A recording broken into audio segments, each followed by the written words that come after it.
I'm Kelly Siegel, and this is Harder Than Life, a podcast about self-love, self-awareness, business, and health. We tell outrageous stories and boil everything down to simple, practical advice you can start using today. Let's get living. Welcome back to today's episode of Harder Than Life podcast. Very well, it was the easiest and most fun podcast prep I've ever done.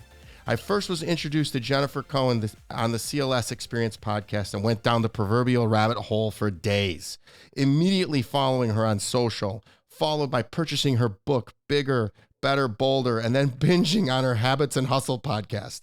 I can truly say I'm not only addicted, but she is so authentic, I feel like I already know her. In case you missed her TedxTalk, it had a modest 5.2 million views. I even learned that she has all the riz one person could have. That's charisma for those not in the know. Ladies and gentlemen, the mother of Dylan and Sydney has the body of a goddess and the mind of your sister, the brilliant, the beautiful, and of course, bold Jennifer Cohen. Wow, that is, oh my God, can I keep that intro? Jen, I got to tell you, I meant every word. I write those from the heart, and I like my sister from another mister, and I just love your content. Here's the book. I read it in 3 days. Everybody has to go follow you, has to read this book, and do the things. The things that you've done in your life are amazing, and you've tried everything. And we're gonna get right into it because we only have an hour, and I know it's hard to believe, but I just said, but as I just said, I only recently found you on the podcast. Tell us about your story and why does your story matter? Okay, well, that's a big question though to start with, right? Because that's my entire book. That's me basically condensing it. Why does it matter? I'll tell you why my story matters. I'll start with that. Jen, hold on one second. I'm going to ask so many questions about the book. I tailored this just to you, so don't just go into that exact thing, like who you are as a person, not what we can Google, because you're amazing. Speak from the heart and tell me the truth and be you. Yeah, I am going to tell you the truth. I don't know any other way, by the way. I'll always tell you the truth.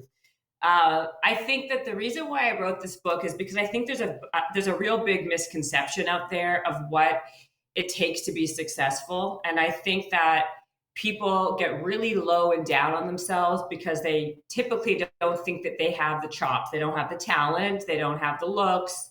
They don't have the intelligence. And when it really comes down to it, the brass tacks is like, you don't need any of those things to really self-actualize and shine and have the life you want.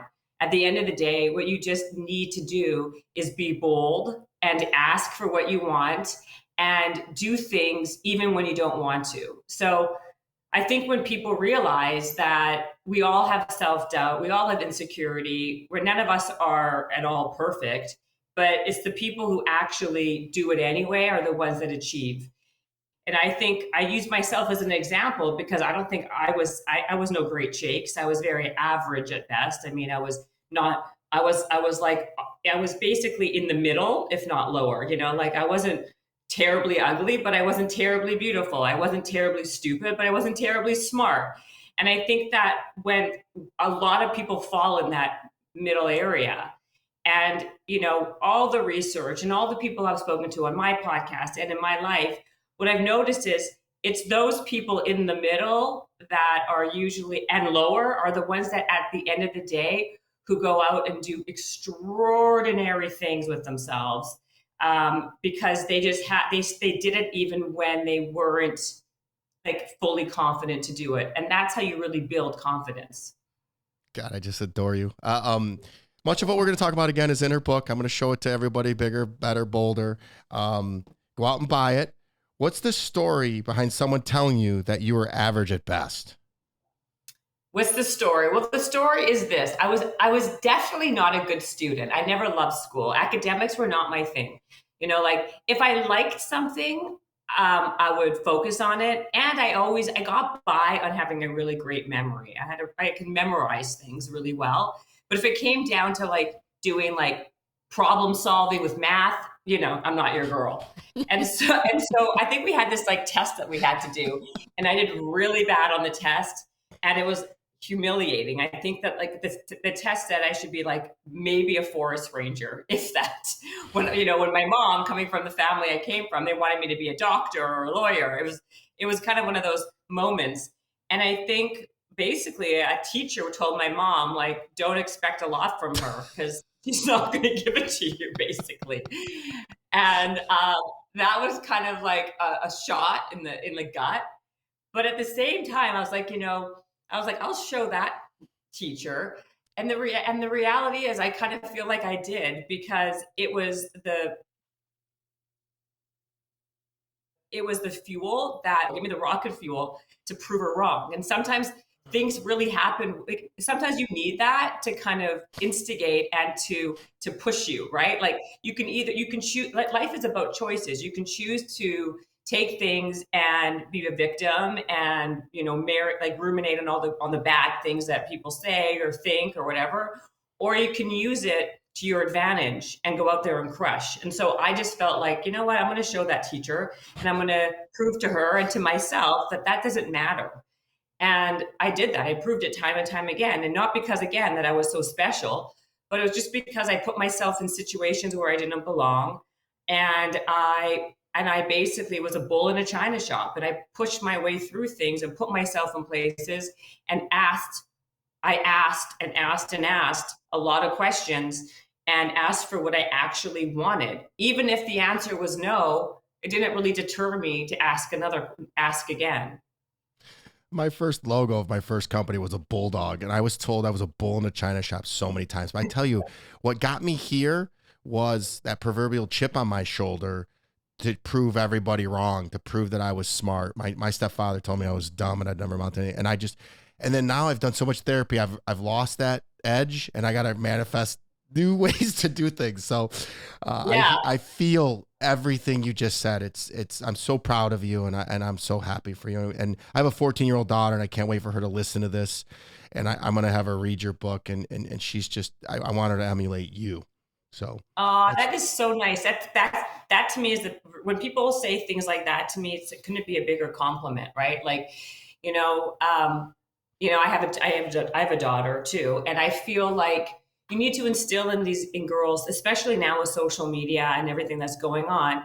You have to instill in them a voice and give them the tools so they can actually go out there and feel that they can do something and breed confidence in them. But again, not because you tell them, oh, you're so pretty, or oh, you're so wonderful, but confidence is earned. It's not given. And I did a whole post on this yesterday, right? Like, you have to, if you really want to be someone who is truly confident and go out there in the world and shine, you have to earn that confidence by work and action.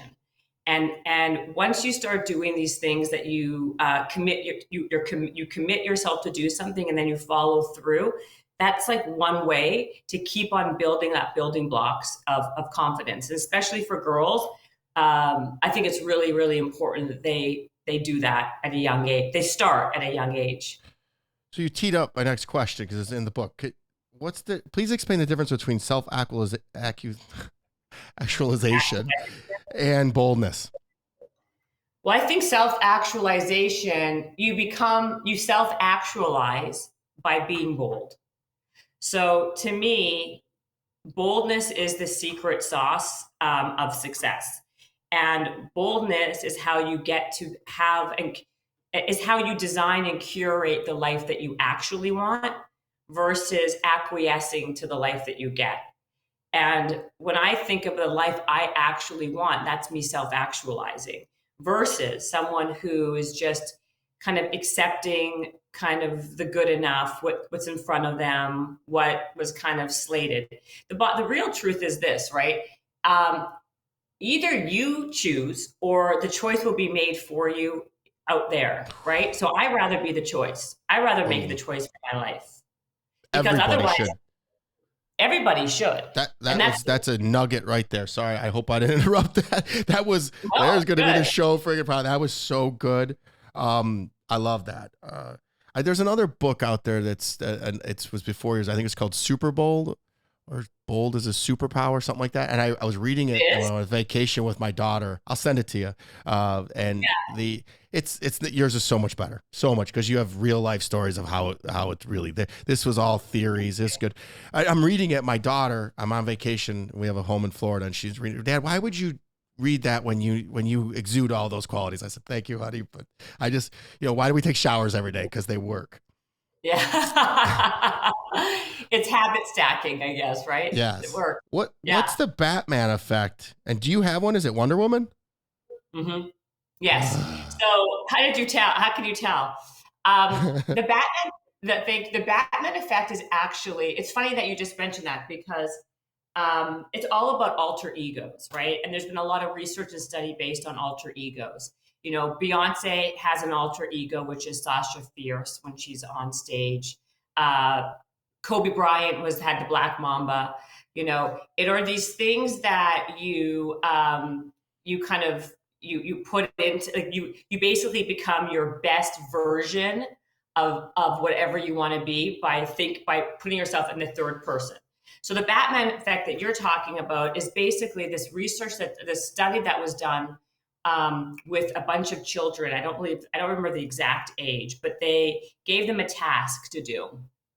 And they did it with the kids who wore they did it without wearing a cape, right? And almost all the kids ended up like giving up after a certain amount of time. They were kind of deflated. They didn't feel they can do it. They gave up. Then they put a cape on these kids, and the amount of kids that actually stayed with something and was much more. They were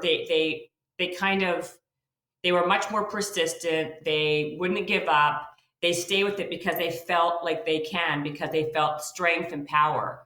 So the idea is that if sometimes you just need to kind of create this alter ego where you can actually do the things you want to do by taking yourself out of it or giving yourself that power. So this Wonder Woman thing is like, it reminds me, like, you know what? I now embody or empower that I can do whatever I want to do, that I'm strong, that I can do it. Like, I'm Wonder Woman.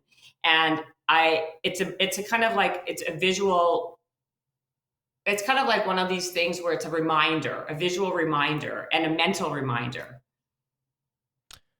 I just love you. Everything. I embody everything I cannot, my daughter's texting me as we were doing, I'm thinking, oh, she's got to hear this.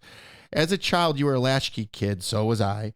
I had to come home and do lots of chores, all while playing sports and acing school. I was a good student. You were a good student. Where'd you go to school? Where are you from? Oh, I went to the ghetto. I got to send you my book. My story is crazy. I was physically, emotionally abused. It was never safe. I mean, that's why I'm a big guy, because my stepdad would beat the crap out of me. So I got big because I wanted to beat the crap out of him. And so my daughter will never feel that. I made it out of the ghetto. So have you seen the movie 8 Mile from Eminem? Yeah, of course. Well, I grew up, Eminem went to high school with me for a year. So I know him personally. He's a good guy. I haven't talked to him in years, but his baby mama grew up 2 streets from me. So we grew up like 8 Mile. So it was ghetto and like that. So it's a pretty remarkable story. But this isn't about you. This is about you. And everything we're doing in the podcast is for charity, by the way. So we're helping you sell books, and I get to meet a new friend. We're going to talk about how we're going to introduce you to Mark Wahlberg. Oh my gosh. We're going to do it. So you were a latchkey kid. What's the difference someone made in your life as a child? Oh, at what age are we talking?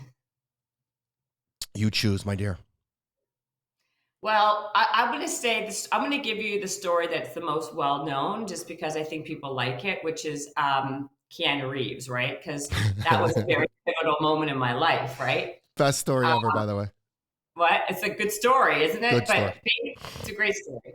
And I don't want to ruin it. So people, if you want to hear the full-on story, you should listen to my TED Talk that talks about it much more. But, it was a moment in my life that was very pivotal, because it was someone who I really wanted to do something. I really wanted a job, my dream job. And I believed that Keanu Reeves was my ticket to that job, because he was in my small town. And I thought, I loved music, and I really wanted to be like a VJ. Do you know like a what do you call that guy? Carson Daly or like one of those people, right? And at the time, don't you remember like MTV VJs or I'm like Much Music because I'm Yes, Canadian? I'm the same. I'm a little older than you, just so you know. So yes. Okay, well, how old are you? 47. Okay, well, still, like, it was a very coveted job, and I really wanted it. And they were having open auditions, and I thought the only way to get an audition is to have Keanu Reeves on my demo. And I thought, why can't I? Again, why wouldn't he not help me? Like, why can't I get him on my demo? It's like this naivete that really, really works, right? Like if with lack of experience is actually the best thing you can ever give yourself, because when you don't have the experience and you don't know what you don't know, you will 100% make efforts at that stuff because nothing's deterring you because you don't know how you're not jaded yet. You're not going to overthink it. You don't overthink it and you're not jaded by all this like bad stuff that's happened to you or whatever else. And so I thought, why not? And I told my friends and my family and everyone laughed at me like, oh yeah, Keanu Reeves is going to help you. Ha ha ha. But I really believe like, why not me?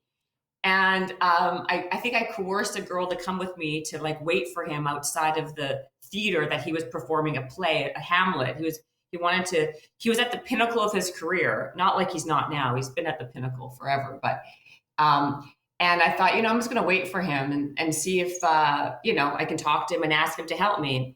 And I was from Winnipeg and I'm from Winnipeg. It's a very cool place to live. And I waited for him outside in minus 45-degree weather. And finally, after like an hour, he shows up and I charge him and I asked him if he can help me with my demo tape. And he was so perplexed and confused and everyone was like grabbing at him and, basically trying to get an autograph. And he asked me if I wanted an autograph. And I was like, no, what do I want an autograph for? What's that going to help me for? And he said, give me your phone number. I can't understand what you're saying. And I did. And, basically long story short, you got to hear the rest. Cut to, he comes to my house days later and he is my demo tape. And that in that moment of time, it taught me something very big, which was you don't know unless you ask. And you should always go into every situation with the question of why not me? If it can happen to so-and-so, it can happen to me. Like it's about putting yourself again in uncomfortable situations where you don't think you belong. And sometimes miraculous things happen to you, which takes you on a whole different trajectory that you never knew existed. And that becomes your new life path. And so to me, it's so important. That's why boldness to me is so important. There's no better word to describe it than just being bold, I love it. Grant, make sure I'll send the TEDx link. Let's put the TEDx link in the show notes because it has a picture of her at the end of it with Keanu. It was the first thing I thought of was, oh my God, he was hitting on her, but she's got this big curly hair, and he was just being a good dude. It's crazy. Yeah, I watched the TED Talk. I didn't put together that. I'm sorry. You put the TED. I was gonna say I watched the TED Talk, not knowing this was who was on your show. I just now made the connection when she started telling the story. I didn't know who you were before I saw you on Craig's podcast. I never heard of you, and it's amazing how you said this is just going to steamroll into things, and my daughter's going to pick you up, and all of her friends are going to follow you. This is so I'm. That's how life works.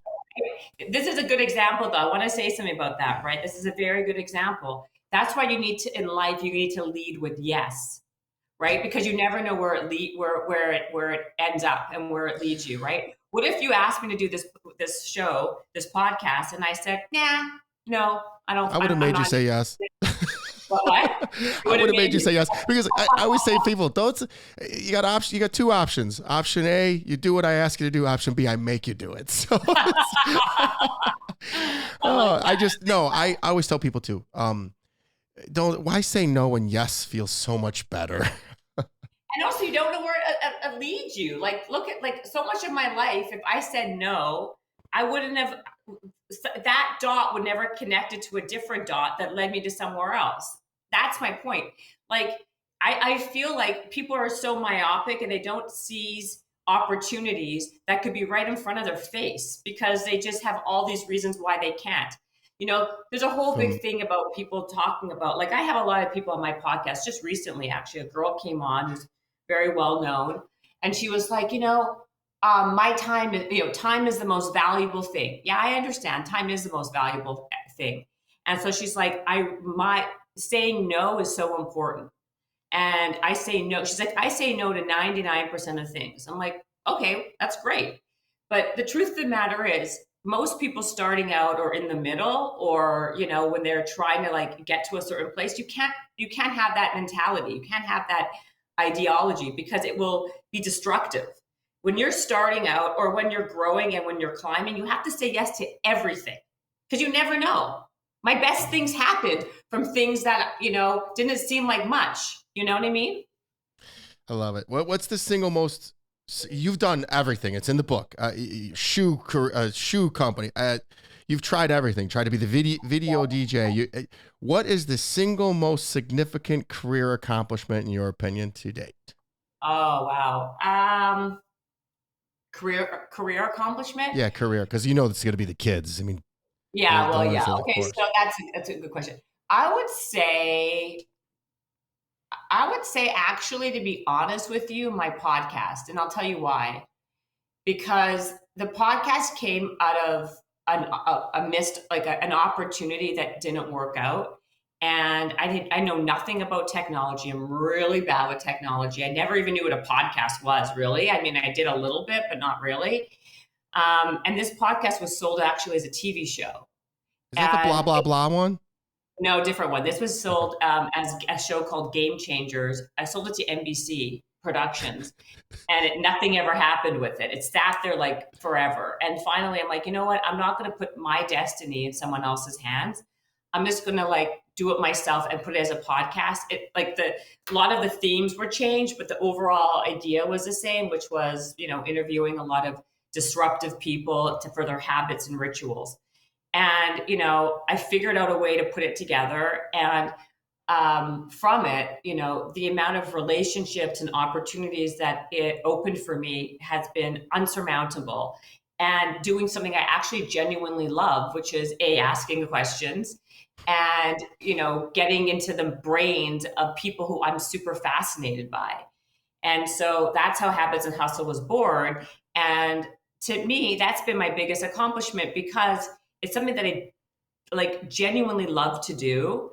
And it was something that I, did as kind of like, because out of necessity, because something else never worked out. And it actually became something that worked out better. And it like I said, it like opened up all these other windows of opportunity that, have been amazing.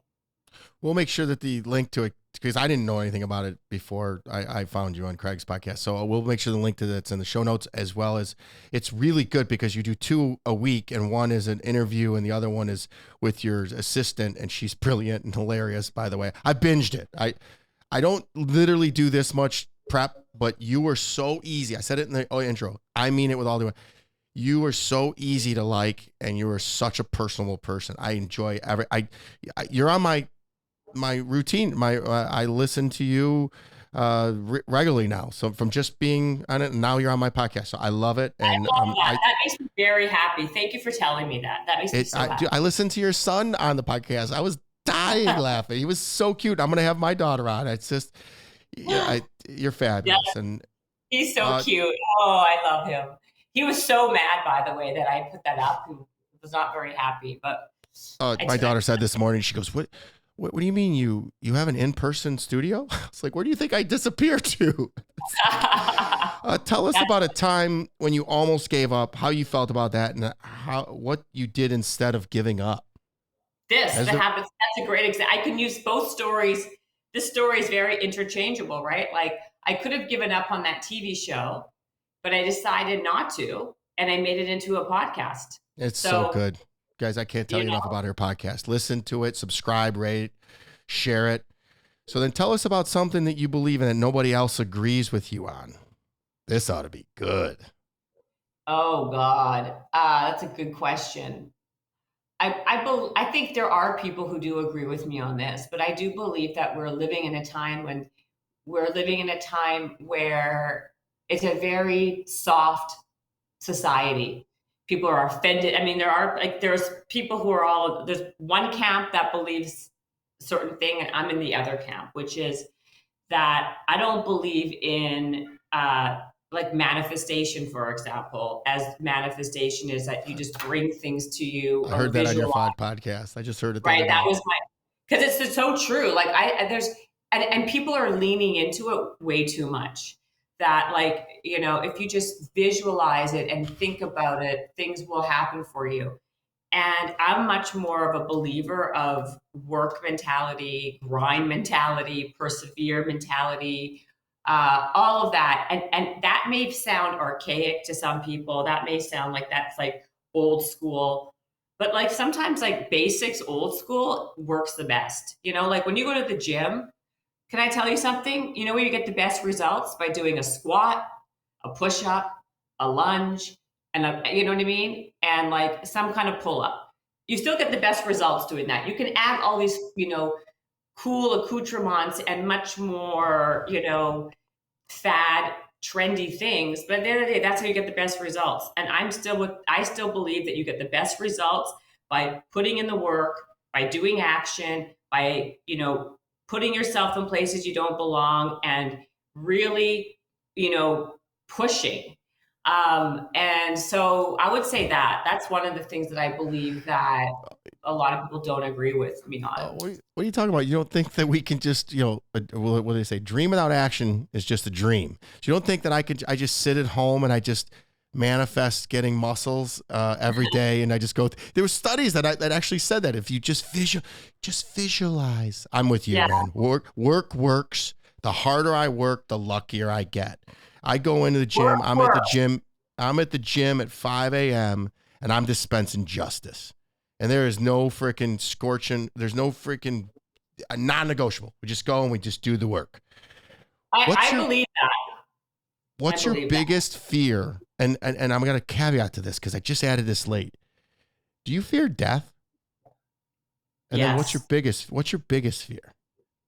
My biggest fear is regret. My biggest fear is regret and not doing everything not living a life that's authentic, and not doing the things I want to be, not living the life of being true to myself at the end of the day, like at the end of my life. I don't want to look back and be like, I really should have done that. I really what if I did that? If I should have done that. What if I didn't? Whatever. That to me is terrible. And I talk about this in my book. I'd rather be rejected than have regret any day of the week. I could be rejected all day, but with the idea that at least I know I tried, versus this idea of not even attempting to do something because of fear and self-doubt. So I have to remind myself of those things all the time. Well, they say that the space between who you want to be and who you end up when you die is that regret. So I find it ironic that you say that regret's your biggest fear, and then you fear death. A lot of people, there's a lot of talk about that. I fear death too, but then I start thinking about it like, we're all going to die. We know it's inevitable. So let's be bold and live every day like we don't know if tomorrow's guaranteed. So it's a little bit of a spin on it, if you will.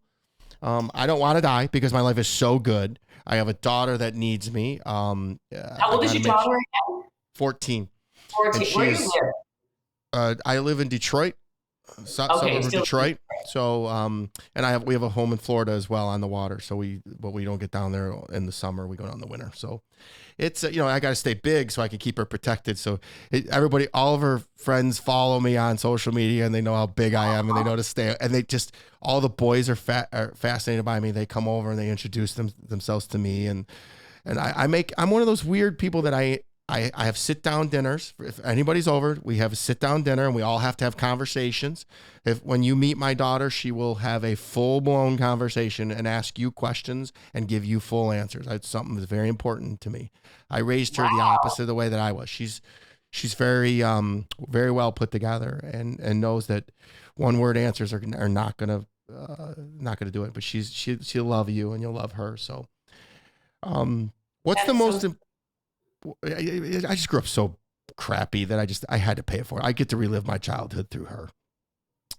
What's the most important decision you've made in your life? Oh, that's a great question. You've made so many. You've made so many good I've made moves. so many bad decisions too, by the way, but I would say having kids, I guess, so I can have I guess this is going to be a kind of I guess the best decision was marrying the guy I married, my husband, so I can have the kids I had, because I think my kids are just amazing and I love them so much and so special. But I think every parent thinks that of their kids, right? Like, you think your daughter's amazing. No. I would tell you if she was a jerk, but I'm not like that. I'm one of those guys. I would tell you. And sometimes she is. This morning she got feisty with me and I said, you might want to go in with a better attitude to school. I let her do her thing and experience the consequences, both good and bad. I'm not a hover parent. Yeah, I'm not a hover parent either. How long have you been married? 11 years. Where'd you meet your husband? Oh my gosh. I met him at at a Passover Seder. Do you know what that is? I'm Jewish. Siegel. I know. So yeah, the Last Supper. The Last Supper, exactly. It was totally weird. You know how I met him? I was dating another guy and I broke up with this boyfriend of mine the night before this Seder that I was invited to. And he was supposed to come with me to the Seder, this guy, Adam. And we broke up. And so I called my girlfriend, because my girlfriend invited me to her Seder. And I said, listen, I broke up with Adam, so you have another chair opened, just FYI. And so she's like, all right, whatever. And so her girlfriend, are you okay? Her girlfriend had a crush on my husband and invited my husband as her date. You stole I didn't know any of this. I was, I didn't know the friend. I didn't know any of this information until I got there, and he was sitting beside me, and I didn't even like him, to be honest, but he drove me home, and I don't know, he was very, you know what? He was extremely persistent. You know what I mean? Like, he would not take no for an answer. He's like, can I take you for dinner? I'm like, I'm busy, whatever. He's like, well, how about tomorrow? How about this day? How about that day? And he wore me down. Honestly, that's how it happened. Were you friends with the girl that had the crush on him, or no? No, I had no idea who she was. I didn't know that. She hated you. Oh, by the way, I think to this day she hates me. Hey, girlfriend, I'm sorry. Hopefully you had some matzah with somebody else. Anybody, to be honest. Oh, I'm so sorry. She's such a nice girl. She's a really wonderful person, actually. That's funny. Yeah. Passovers. I've never heard somebody meet somebody at a Passover. Our Passover Seders are long and arduous. Like, oh no. Oh, you have no idea how. So by the way, so are these ones. So the best line I've ever heard in my life is, you have a master's degree in failure, but a PhD in getting back up again. Where did it come from, and what's the backstory? That's literally I just thought of it. I mean, where it come from, that I have a master's in failing, because I'm so used to falling and failing. And, I learned how to be resilient just through kept becoming desensitized to failure and reframing how I look at failure. That's why I say that. I say, as many times as I fall, it doesn't matter. I have a master's in it, but I have a PhD, because I'll always keep on getting back up and trying again. Like, it doesn't deter me to stop trying. And that's the idea, is that I can fail a million times and I'll be like, okay, let's go. Like, I look at failure as an attempt, your first attempt at something, your second attempt, your third attempt. And the reality is, most people don't even make one attempt. Almost nobody makes one attempt. Hardly anybody makes two attempts. So if you're somebody who's going to put yourself out there over and over again, just on sheer volume, you're going to win. Just on sheer volume. So I always say, don't count yourself out, because the more you try, the stack is for you, that you're actually going to get something. And by the way, if you don't get that thing, another opportunity will present itself that you never even knew existed, by just going through the process. Remember, she said that. That is so true. You will be in the right place at the right time, and the thing that's meant for you. That's the law of vibration. That's the law of attraction. I believe in that all day and twice on Sunday. And I always say impossible only describes the degree of difficulty. What's this meh versus eh? Meh versus eh. Meh, is that in my book? I can't remember. It's in your book. Okay, I don't even remember what I wrote. Can you tell me? Because I wrote it so long ago. I don't remember. I literally, I'd have to look it back up because it was so interesting, and it's the way you look at life. That's all. It's no big deal. Yes. It was so intriguing because of course, okay. I do know what you're talking about, of course. So basically, my idea was it's about perspective. Life is all about perspective, and it's about reframes. You can look at something. This is the examples I use, and I know where you got that from. I know the sentence because, for example, if baggage versus luggage, right? Baggage has this idea of like weighing you down. It's like the baggage. It's like it's heavy. It weighs you down. It's problems. But luggage feels much more like you're going on a trip. You feel much freer. It's like, yes, like new beginnings. Like it's all about how you reframe and how you see things, which then guides you through your life. And so, no, go ahead. Your euphemisms and explanations are priceless. I consume so many podcasts, and the way this is why I resonate with you. I'm not the smartest guy, but I can understand everything you say, and I get it. Love it. It's true though. Thank you. But isn't it true? Like, yeah. It's all about how you envision something. You can choose how you look at something, and how you respond and react to something. Like, I believe that we all should be the CEOs of our own lives. We should be designing and curating the life that we want. Not just, again, accepting what we have in front of us, because that's not how you have an ultimately rich life. And I don't mean a rich life with money. I mean a rich life with like experiences and relationships that are meaningful and all that stuff. That to me is way more important. Alignment. Yeah. Tell the listeners about blah, blah, blah and your best friend, Laura. Oh my God, that was so long ago. This is like, you read the book? It's in the book. I know. I binge read it, and then said the things that were very interesting to me. I'm not regurgitating the whole entire book because I want people to buy it and read it, but these are just some of the freaking absolute gems that are in it that I just found that probably make you. Thank you. Yeah, well, I appreciate it so much. You don't even know, but I feel that blah, blah, blah. My God. I was working at a record label, and then I had this idea of doing a show. What haven't you done? You really are Wonder Woman.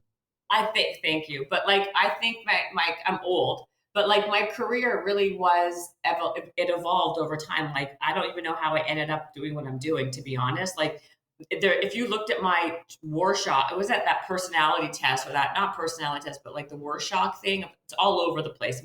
There's no rhyme or reason for anything. I was in the music world. I was in the sports world. I was in the fitness world. I mean, none of it really kind of, but you take skills with you from everything, right? Your skills are transferable. So there are certain things I learned in music then help me in sports. And like, you just don't ever think that what you've done is irrelevant or inconsequential, really, right? Because you can utilize those things in the next thing that you're doing, right? These skills are extremely malleable and transferable. So take every experience and every learning as a learning experience and use it as that, But to answer your question, I created this idea show when I was very, very young, and I did it with my girlfriend, and we were given a small budget, and we basically, again, like did the same thing, like I bootstrapped it. This production company gave me $1,500 to show him, because he liked my initial idea, what the show would be. It was called Blah, Blah, Blah, which was like, it was like The View, but for a younger generation. And so I took it to the comedy festival in Montreal, where we like snuck in by buying these laminates and ropes. Like, they all were wearing this laminate. to get in, but they all were hanging from this rope. And I'm like, well, I don't have a pass. But what if we went to the art store and we would get those black ropes and then pretend that we tuck them underneath, maybe we can get in. And so that's what we did. And we basically snuck ourselves into this comedy festival where all these agents and managers and comedians and whoever celebrities were. And because we were like crafty, excuse the pun. And then we basically were able to like interview all of these like big people for this demo tape. Again, to always put a demo tape, it feels like, right? The Much Music demo tape, this thing. And we came back with this like killer demo tape for the show. And then but it's an interesting thing because when we came back to give in the demo for the show, what happened while we were there, doing all the hustling and finagling and being very gritty, right? Like sneaking in, making these pretend laminate things. And like, I was using some guy's cameraman because my camera was very lackluster. And I was like wheeling and dealing that when I came back, I was getting when I came back to give in the stuff, I got all of these job offers from LA and Hollywood because I was such a like hustler there. You know what I mean? Like I got noticed for doing something other than what I came there for, that again sparked all these other spawned all these other opportunities. There is nothing that you can't do. And the next thing that you start, you need $1,500, call me. No, I'm just kidding. Yeah. I back you in anything. Thank you. I appreciate that.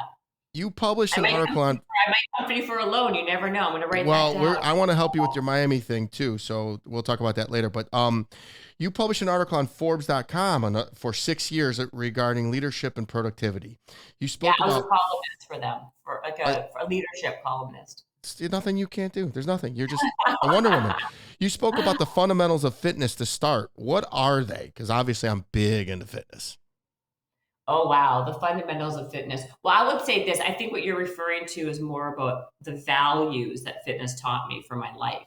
Is that Correct. What you mean? Or you mean fundamentals like doing a squat or a lunge? Okay. Fitness to me teaches people like massive foundational fundamental skills that help you in all walks of life. And that's why fitness to me has been such an huge piece of success in everything, because it taught me discipline. It taught me patience. It taught me goal setting. It taught me, that you plateau in life just how you do at the gym. And sometimes things just aren't moving and you have to be okay with it. And if you just stick to something and not give up, that things could change again. And all of these things are so helpful in macro in life, right? Like you need discipline in life. You need to have habits that you harness and that you work, and routines that you harness and work to be the best version of yourself. Things don't just happen by happenstance, right? Like what you said earlier, I'm going to post that, by the way. I'm going to put that on my story. Work works.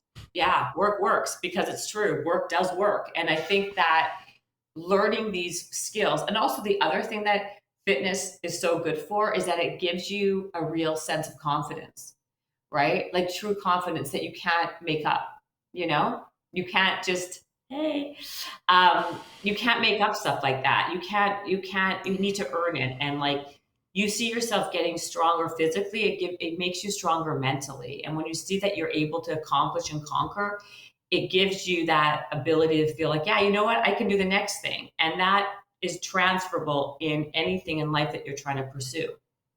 I'm glad you said it so nicer than me, because I do it all the time. Everyone's like, you're crazy. Go to the gym at 5 a.m. every day, which goes into my next thing, which is I work out 7 days a week. I only take days off that the universe gives me. And I read that you do the same.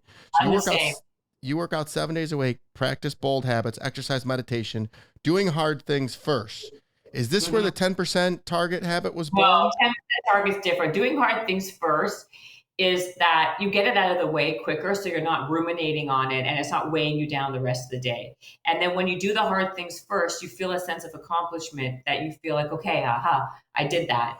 You walk through the rest of the day with much more ease and confidence that you can like do the next thing and the next thing, because you got the shitty stuff that you didn't want to do, the hard stuff out of the way. So, and by the way, that's why I also like to do the gym first, because that's like a sense of accomplishment that you did it. You feel productive. You did something for yourself. You made yourself a priority. It clears your mind. It gives you focus, blah, blah, blah. So do you do music or podcasts when you're at the gym? It depends. Like when I do cardio, 100% I need to listen to music. I cannot be doing cardio listening to like a podcast. What do you do? I'm mostly podcast. I am addicted to the expansion of my mind and being, and I'm just starting. I'm behind you. So I'm 4 months into this thing. It's blowing up like crazy, crazier than I've ever thought. So I binge. I'm an alien. I'm a lot. That's why we get along. If you look at my story today, I started at 3 a.m. this morning. I was so excited for us. I've been up at 3. I was cutting videos. I was prepping for this. I wanted to add a few questions, and my life is so good right now. And it just goes into my next question and we're going to go into more of those, but I'd imagine you don't drink any alcohol, do you? I don't drink alcohol. I don't, because first of all, if I was honest, I don't like the taste of it. I never did. I wasn't like someone who liked the taste of alcohol. I'd rather eat my calories, number one. And secondly, if I don't like it, why would I waste my calories on it? It bloats me. I feel it's just gross. I feel you can gross. See it all over your body because your skin tone is perfect. I know you work out. You just see it and it exudes off of you. I asked that because alcohol, I used to drink a ton. I used to be the most functioning alcoholic or functioning drunk you've ever seen. And I had a body just like this still, but since I quit 4.5 years ago, my body is ripped, and I'm 47. I have a 6-pack, and it's just wow. Are you on hormones or anything? Oh, of course, I'm 47. I got to take testosterone to freaking get. I'm on testosterone replacement, but you don't just eat testosterone and get bigger. You got to do the work. Remember the manifestation? You got to do. I train harder than anybody does, and I lift heavy weights. And then when I'm going real heavy, I do switch to music, and I get the podcast out. I have a really bad problem forgetting to wind down. Like I'm always taking on something, focused on something, something's getting better. And then I realize when I go to Florida, I get on my boat, I get on my Harley, and I think I gotta relax. But like you said, you say right now, you got to say yes to everything. And right now I'm just taking in everything to become the best. As you can tell, I've prepared for this emphatically because I'm going to give you the justice that you deserve, and it's just the right thing to do. But talk about go ahead. No, where in Florida are you? Do you spend Cape time? Coral. It's just outside of Fort Myers. I'm on the West Coast. It's just weird how it happened. I was down there during the pandemic. I'm watching the sunset. I'm big on sunrises and sunsets. I don't know what it is. It must be about my mortality. Just something bigger than me out there, and it just makes me excited. And I was watching the sunrise. I was at the Naples Ritz-Carlton watching the sunset every night. And what the heck am I doing in Michigan? And we were shut down like you guys were in California, and Florida's wide open, like nothing even happened. And I'm like, what am I doing in Michigan? I said, I'm going to buy a house here. And I just jumped on a Harley and I rode up the coast. And by happenstance, I built a house in Cape Coral right on the water with a pool, my boat's in the backyard. And then right when the thing gets done, a hurricane comes right through. And the house is built so perfect that nothing happened. And my friends are like, you literally are we're Jewish, so we're the chosen one. So they're like, you really are the chosen one. Freaking build a house, hurricane, category 5 hurricane comes through, no damage. It's like, really? No, like $5,000 worth of damage. It's a couple of screens ripped out, nothing. Boat was right sitting there. My lawyer who lives down there, his whole house was trashed and gone. It's gone. His boat's gone. I feel horrible, but it's my escape, man. I get down there and but you know what? I'll sit and I have one vice. It's smoking cigars. I smoke a Victory cigar every day, and I sit in my pool and I just enjoy it. And I'm usually reading. I read your book there, and I prepare podcasts there. I do podcasts. I'm just my best self. I shoot all my videos there for the social media, and you can just tell when I'm in Florida because I'm happy. That is so lovely. Wait, I have another question for you. Go ahead. What was the business that you were in before? Like, what did you do, or what do you do? I own a company called National Technology Management. We're what they call a managed service provider, an IT company. It's a national company. We do really well. I still own it. I'm slowly pulling away. We run this thing called EOS, which it's a structure of how you run the company, and I can just pull out of it. And my team, I have a woman that runs the company I said, as soon as I said your name, she's like, oh my God, I love her. And she's going to love this podcast. She runs the company. She's a badass, and she believes in everything I'm doing. And she knows this is for charity. I couldn't do it without them. They allow me the freedom to do this because they do my job for me. So, I am very, very blessed, but it's intentional. I surround myself with people that are that are yes, let's do this together. And I lead with vulnerability and communication, honesty. I live my life the right way, but it took a long way to get there, man. And it just through lots of failures, I got there, and I did it a little bit late. I started right around 42, 43. I wish I would have started earlier. And I had success, but it was all monetary. And now I'm who I'm meant to be. And this is going to explode. And I'm gonna latch on to you and help you, and we're gonna do things together. So, but I don't want to skip over that 10% target habit. That's really good.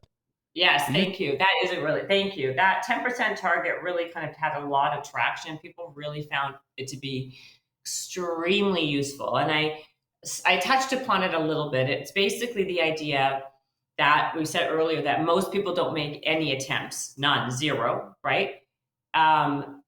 So if you reframe what failure is and decide that, you know what, I'm going to make 10 attempts at whatever it is I want most in life. Pick one thing. Don't go crazy and have in every area. Pick one thing and then just make 10 attempts at that. And if you do that, one of two things that happen. Either one, you'll get the thing that you went for, or which mostly happens, another opportunity will present itself that you never even knew existed.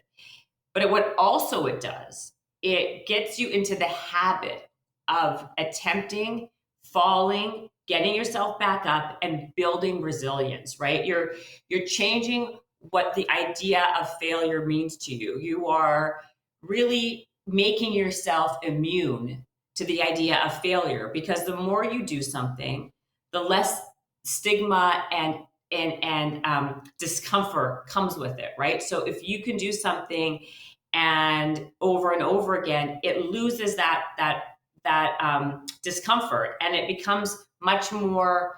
You become immune to it. So if you can pick something, you would be amazed if you are focused on that thing, what happens. So don't just try once. Don't just try twice and then say, you know what, didn't work out, and then keep it moving. If you really want something, you stay on course and you figure out 10 attempts. And usually by that 8th attempt, 7th attempt, like I said, something else will present itself that you never even knew was existing. But you had to go down that process and path to even find that. And so that's why it's such an important, that's why the philosophy behind the 10% target is so powerful. I just realized why that resonates with me so much. I'm a salesperson at heart, and most people give up 1 to 3 tries, or they don't try at all, like you said. Yeah. I would track all of the attempts that I would do to reach people, and I won more deals that most people would abandon. That's what made me successful. That's the most successful. I make a game of it. So after 6, 7, 8, 9, 10, I'd keep going.